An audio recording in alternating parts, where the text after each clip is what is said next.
ऐकायला आल, तुम्हाला म्हणला नाही. तो म्हणला फक्त क्रांती चौकात जाऊ नका.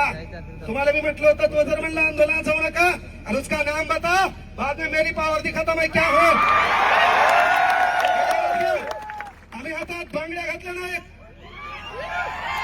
या पोराच्या भरोश्यावर गाड्या घोड्यात फिरतो. आमचं काम आहे त्या पोरांवर अडचण झाली तर भाऊ यांना त्यांना पुढे छाक मारता आली पाहिजे. आधी तळमळ आहे. एमपीएससीचा पेपर फुटतो, तुमचे आमदार खासदार फुटले, आम्हाला काही छाडा घेणार नाही. हा पेपर फुटला ना पाहिजे का? तर या पेपरच्या भरोश्यावर गोरगरिबाच्या हिताचा प्रश्न आहे, त्याच्या घराच्या चित्रचरित्राचा प्रश्न आहे. एक वेळचा पोट मारा आहे तो अभ्यास कर. थांब. अरे एक वेळचा पोट मारा करून तो अभ्यास करतो आणि हराम करणं तुम्ही पेपर फुटता. पेपर फोडण्यामध्ये या राजकीय नेत्यासोबत धिकार चोट झाले प्रशासकीय हे